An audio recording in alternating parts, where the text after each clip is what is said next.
Bismillahirrahmanirrahim. Assalamualaikum warahmatullahi wabarakatuh. Waalaikumsalam warahmatullahi wabarakatuh. Alhamdulillahi rabbil alamin. Wa usalli wa usallim ala nabiyyina Muhammadin wa ala alihi wa sahbihi ajma'in, amma ba'du. Kaum muslimin dan muslimat rahimani wa rahimakumullahu ta'ala.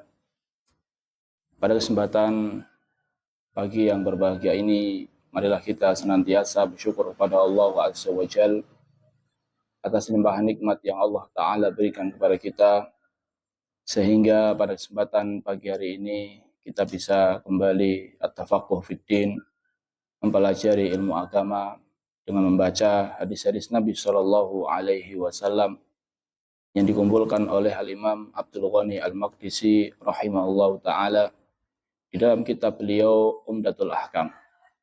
Kita akan memasuki bab baru, bab qasris shalah fis safar, bab mengqasar salat di saat safar. Pada pertemuan yang lalu kita sudah membahas bab al-jam'i bainas salataini fis safar, bab menjamak antara dua salat di dalam safar. Maka pada kesempatan kali ini kita akan memasuki bab qasris shalah fis safar, bab mengqasar salat di dalam safar, yang dimana kedua-duanya baik jamak maupun qasar ini merupakan kemudahan di dalam agama Islam. Sebagaimana kita ketahui bahwasannya agama Islam ini mudah kalau dibanding dengan agama-agama yang lain. Di antara bentuk kemudahan Islam adalah disyariatkannya qasar ketika melakukan safar. Disyariatkannya qasar salat ketika seseorang melakukan safar. An Abdullah bin Umar radhiyallahu taala anhuma. Dari Abdullah bin Umar, semoga Allah taala meridhai keduanya. Qala, ia berkata, sahibtu Rasulullah sallallahu alaihi wasallam. Saya menemani Rasulullah sallallahu alaihi wasallam. Fakana la yazidu fi safari ala rak'atain. Kata Abdullah bin Umar, saya menemani Rasulullah sallallahu alaihi wasallam, dan ketika Nabi sallallahu alaihi wasallam dalam kondisi safar, beliau tidak pernah sholat lebih dari 2 rakaat. Artinya zuhurnya 2 rakaat, asarnya 2 rakaat, kecuali maghrib. Maghrib tetap 3 rakaat. Isyaknya 2 rakaat, subuhnya 2 rakaat. Ini kata Abdullah bin Umar. Jadi kata Abdullah bin Umar, sahabat Nabi Shallallahu Alaihi Wasallam, ketika Nabi Shallallahu Alaihi Wasallam safar, beliau senantiasa mengqasar sholat. Beliau tidak pernah menyempurnakan sholat yang 4 rakaat dijalankan dengan 4 rakaat, tidak pernah. Ketika safar, beliau senantiasa sholat 2 rakaat. Wa Abu Bakrin wa Umar wa Utsmana kadzalik. Dan hal ini, yaitu mengqasar sholat, juga dilakukan oleh Abu Bakar, Umar, dan Utsman. Jadi ternyata qasar sholat ini jamaah bukan hanya dicontohkan oleh Nabi, namun dicontohkan pula oleh khalifah-khalifah setelahnya. Hadis riwayat Bukhari dan Muslim. Kaum muslimin dan muslimat rahimani wa rahimakumullahu ta'ala. Ada 2 poin yang ingin saya sampaikan terkait hadis ini. Yang pertama adalah hadis ini menunjukkan masyru'iyatul qasri fis safar. Disyariatkannya mengqasar salat di saat dalam kondisi safar. Disyariatkannya mengqasar salat saat safar. Dan hal ini sesuai dengan firman Allah Ta'ala di dalam Al-Quran surat An-Nisa ayat 101. Di dalam Al-Quran surat An-Nisa ayat 101 Allah Ta'ala berfirman, wa idza darabtum fil ardi, apabila kalian melakukan safar di muka bumi, falaisa alaikum junah, maka tidak ada dosa bagi kalian antaqsuru minas shalah, untuk mengqasar salat. Jadi kata Allah Ta'ala, apabila kalian safar, maka tidak apa-apa melakukan qasar salat. Dan ini jamaah sekali lagi merupakan rahmat dari Allah Azza wa Jal untuk kaum muslimin ketika mereka safar mendapati kesusahan, karena kata Nabi SAW, as-safaru qita'atun minal azab. Safar itu bagian dari azab. Secanggih-canggih apapun alat transportasi yang digunakan oleh seseorang ketika safar, tetap seseorang ketika safar itu mendapati kesusahan. Tidak seperti ketika dia mukim. Karena ketika orang safar mendapati kesusahan, maka agama Islam memberikan kemudahan, di antaranya kemudahan qashar di dalam sholat. Kaum muslimin dan muslimat rahimani wa rahimakumullah ta'ala. Namun, para ulama menyebutkan beberapa syarat seseorang boleh mengqashar sholat. So, beberapa syarat seseorang baru boleh mengqashar sholat. Yang pertama, di antara syaratnya adalah an yakuna safaru mubahan. Safarnya adalah safar yang mubah. Jadi jumhur ulama berpendapat orang boleh mengqashar sholat kalau seandainya safarnya ini safar yang apa? Mubah. Berarti kalau seandainya safarnya ini safar maksiat, maka tidak boleh. Ini menurut jumhur. Contohnya orang safar untuk judi, maka tidak boleh mengqashar. Contohnya orang safar untuk membunuh orang, maka ini juga tidak boleh qashar. Kenapa? Karena safarnya dalam rangka bermaksiat. Syaratnya menurut jumhur, safarnya ini harus dalam rangka menjalankan perintah Allah atau minimal safar-safar yang mubah. Safar yang mubah ini baru boleh seseorang mengqashar sholat. Ini yang pertama, yaitu safarnya adalah safar yang mubah. Yang kedua adalah qat'u al-masafati al-mu'tabarah.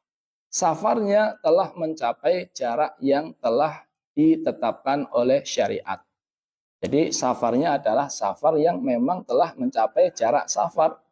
Berapa jarak safar? Para ulama berbeda pendapat.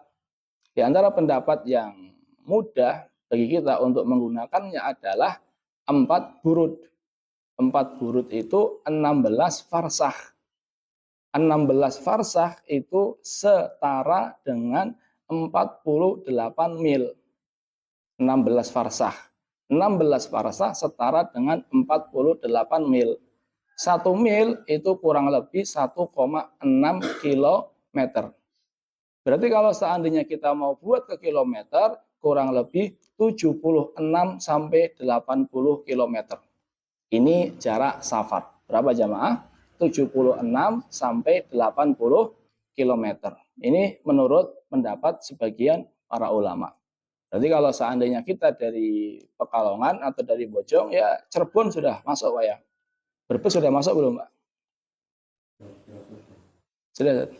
Sudah. Ya, kurang lebih 70-an itulah, 76 nanti bisa dilihat di HP. Kalau seandainya ragu, ini sudah 76 atau belum ini, maka seseorang menyempurnakan sholatnya. Jadi harus yakin bahwasannya sudah mencapai jarak safar. Kecuali kalau dia memilih pendapat yang lain, jaraknya bukan sampai 76. Namun yang mudah, insya Allah tadi 4 burud dan ini dilakukan oleh para sahabat Nabi Shallallahu Alaihi Wasallam. Ini yang kedua. Syarat yang ketiga adalah keluar dari kota dia. Jadi seseorang baru boleh mengqashar adalah ketika sudah keluar dari kotanya. Jadi kalau seandainya kita dari Pekalongan, qasharnya jangan di Pekalongan. Mulai mengqashar ketika sudah sampai mana? Pemalang. Mulai mengqashar ketika sudah sampai Batang. Mulai mengqashar ketika sudah sampai Kalibening. Jadi sudah keluar dari kota tempat tinggal dia.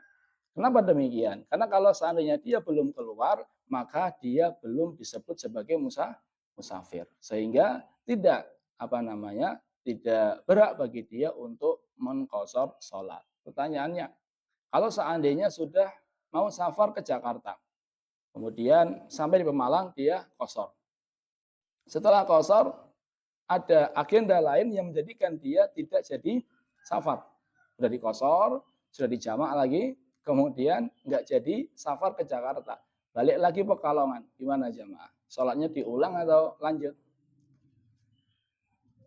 Para ulama ada 2 pendapat. Wallahu alam, yang lebih kuat adalah tidak perlu diulang. Jadi walaupun dia sudah qashar, sudah jamak, padahal dia tidak jadi safar, tetap tidak perlu mengulang. Kenapa? Karena dia ketika sholat sesuai dengan aturan syariat. Jadi ketika dia sholat duhur sama asar contohnya, sholatnya sudah sesuai dengan apa?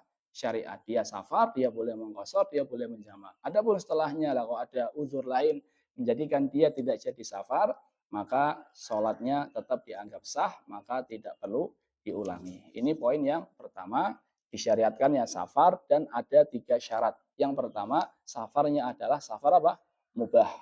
Yang kedua, telah mencapai jarak safar. Yang ketiga, telah keluar dari kota tempat tinggal dia. Kemudian pembahasan yang kedua adalah fihi mudawamatun Nabi Shallallahu alaihi wasallam alal qasri. Di dalamnya terdapat kebiasaan Nabi Shallallahu alaihi wasallam mengqashar salat. Jadi Nabi Shallallahu alaihi wasallam ketika beliau safar, beliau senantiasa mengqashar salat. Bahkan kata Ibnu Umar, ketika safar Nabi Shallallahu alaihi wasallam tidak pernah salat lebih dari 2 rakaat. Maka ini menunjukkan bahwasannya mengambil rukhsah qashar, mengambil keringanan qashar ini lebih afdol daripada menyempurnakan sholat. Jadi ketika seorang safar kemudian dia sholat 2 rakaat, ini lebih afdol daripada dia sholat 4 rakaat. Walaupun ketika dia sholat 4 rakaat ini sah. Hanya saja kalau praktek Nabi Shallallahu alaihi wasallam beliau tidak pernah sholat lebih dari 2 rakaat. Maka ini menunjukkan pendapat jumhur bahwasannya qashar ini lebih afdol daripada itmam menyempurnakan sholat ketika seseorang safar. Bahkan sebagian ulama berpendapat bahwasannya al-itmam makruh. Menyempurnakan sholat ketika safar ini hukumnya makruh. Kenapa? Karena Nabi Shallallahu alaihi wasallam tidak pernah tidak qashar ketika safar. Namun sekali lagi jamaah, tetap menyempurnakan sholat tetap boleh, hanya saja lebih afdol adalah mengambil rukhsah qashar. Wallahu taala alam bisawab. Semoga bermanfaat. Terima kasih atas perhatiannya. Mohon maaf atas kesalahan. Kita tutup dengan doa kafaratul majlis. Subhanakallahumma bihamdika asyhadu an la ilaha illa anta astaghfiruka wa atubu ilaik. Assalamualaikum warahmatullahi wabarakatuh. Waalaikumsalam warahmatullahi